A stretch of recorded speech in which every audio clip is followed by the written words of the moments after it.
Et je vais demander à Anda, avec gentillesse, de me céder son fauteuil, parce que j'ai besoin d'accueillir Madame Nancy Ndour, qui vient conduire la délégation du ministre de la Femme. Madame Ndour, vous soyez la bienvenue.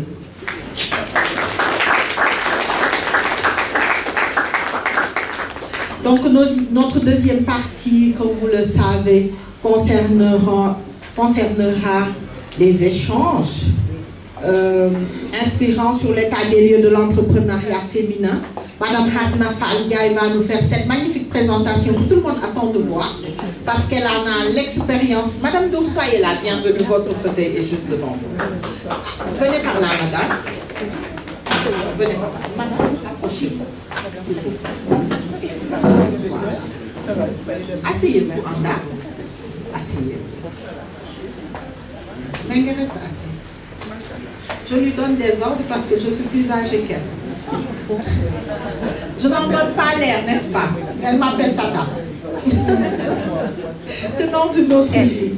Donc je disais que nous avons le plaisir d'accueillir la représentante du ministre de la Femme en la personne de Madame Nancy Ndour, directrice de l'autonomisation des femmes. Madame Ndour, vous n'avez pas raté grand-chose, mais énormément de choses.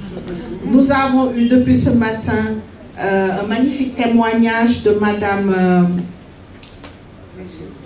Chombo Congo, qui nous a parlé de son parcours, de sa cuisine au Canada, à ce jour-ci à Dakar. Comment est-ce que d'une cuisine, on devient non seulement chef d'entreprise, mais business developer? Comment est-ce qu'on booste les autres femmes à suivre le même parcours et à venir mieux préparer que soi-même? Parce que c'est ce que j'ai retenu. Vous aidez les autres femmes à être mieux préparées que vous. Vous êtes arrivés au Canada sans rien. Il vous fallait demander à manger et demander à vous habiller. Et aujourd'hui, grâce à vous, quand les jeunes immigrantes arrivent, elles considèrent l'entrepreneuriat comme le premier secteur économique du Canada. Madame Chombo Congo nous a rappelé que chacune d'entre nous a une façon de comprendre l'entrepreneuriat. Mais que pour elle, l'entrepreneuriat, c'est changer son monde d'abord, pour soi-même et pour impacter les autres. Ce que j'ai aimé particulièrement, c'est qu'elle a dit que tout ce qui est gratuit est nocif. On le dit beaucoup dans l'univers des médias. Évitez le gratuit, il faut payer ses applications. Quand Google est gratuit, c'est vous le produit qu'on vend, n'est-ce pas? Quand vous n'achetez pas, vous êtes le produit. Donc il faut acheter. Je rappelle juste à la délégation du ministère qui ont eu l'amabilité de recevoir hier le comité préparatoire, le comité local, que le CEJFI est le centre d'encadrement pour jeunes femmes immigrantes au Canada et que après s'être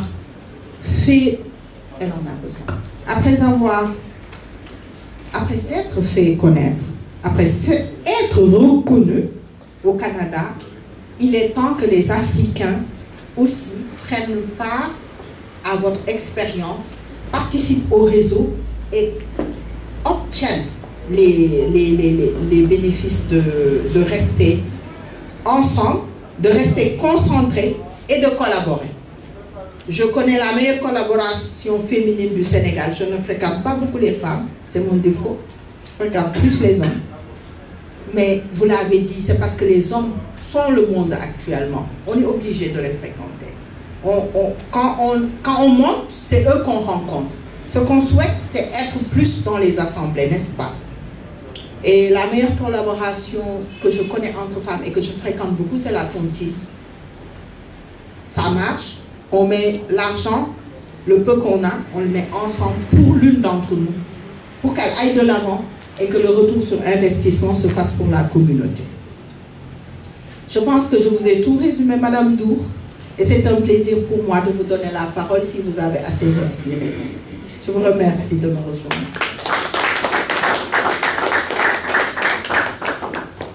Merci beaucoup, madame. Merci pour cet accueil chaleureux. Madame la Présidente du CHP et du Sommet mondial 2025, Madame la fondatrice de GACO Consulting Gender Health et Présidente du Comité national au Sommet mondial 2025, Madame la coordinatrice en développement des partenariats et recherche de financement au CHP, Madame la Présidente du Comité local du Sommet mondial, Mesdames les membres du comité local, distingués invités, Mesdames et Messieurs, c'est avec un immense honneur, un immense plaisir que je prends la parole aujourd'hui au nom de Madame le ministre, Madame Maïmouna Dièye, ministre de la Famille et des Solidarités, pour participer à ce sommet mondial de l'entrepreneuriat féminin et inclusif au Sénégal. Permettez-moi tout d'abord de transmettre les salutations chaleureuses et les encouragements de Madame le ministre Maïmouna Dièye, qui accorde une importance capitale à la promotion de l'entrepreneuriat féminin, levier incontournable de notre développement économique et social. L'organisation de ce sommet arrive à point nommé. Il intervient dans le contexte du lancement du nouveau référentiel des politiques publiques, Vision 2050, en cohérence avec la stratégie nationale de développement 2025-2029. Il soutient les axes économie compétitive, mais aussi capital humain et équité sociale. Donc c'est un étroit alignement. Voilà. Donc ça vise à renforcer l'économie et réduire les disparités sociales et territoriales. Les femmes sénégalaises, piliers des communautés, jouent un rôle clé dans l'entrepreneuriat, contribuant à la création des richesses, à la résilience familiale, à la préservation des traditions et à des approches inclusives innovantes. Messieurs, Mesdames, le thème de ce sommet, avec ses axes stratégiques sur les défis de l'entrepreneuriat féminin et les approches novatrices telles que le co-développement et le Living Labs, est un appel à l'action. Ces initiatives traduisent une vision audacieuse et une ambition légitime d'inclusion économique et sociale des femmes. Cependant, des défis subsistent, notamment en matière d'accès au financement, de formation technique et d'accompagnement et de création de cadres adaptés pour l'innovation entrepreneuriale. C'est pourquoi le ministère de la Famille et des Solidarités, par le biais de notre direction, la direction de l'autonomisation économique de la femme, s'engage résolument à promouvoir des programmes d'accompagnement pour les entrepreneurs. Et nous sommes là pour vous.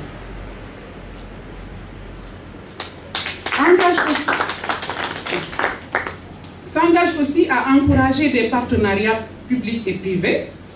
Donc nous sommes toujours là et nous vous attendons. Et à renforcer aussi les capacités des femmes pour leur permettre de mieux intégrer les chaînes de valeur locales et internationales. Chères participantes, chers participants, ce sommet est une plateforme unique de réflexion, d'échange et de partage d'expériences. Ensemble, nous avons l'opportunité de poser les bases d'une transformation économique et durable et inclusive aussi, portée par les femmes sénégalaises. Je ne saurais conclure sans remercier le CHP et les organisateurs de ce sommet pour leur vision et leur engagement. Je salue également le courage et la résilience des femmes entrepreneurs sénégalaises. Elles sont de braves dames qui, chaque jour, se battent pour réaliser leurs rêves et contribuer à l'édification de notre nation. Madame le ministre de la Famille et des Solidarités, Madame Maïmouna Dièye, réitère son engagement à continuer de soutenir toutes les initiatives visant à autonomiser les femmes surtout sur le plan économique, et à renforcer leur rôle dans la construction de notre société. Je vous remercie de votre attention et vous souhaite des travaux.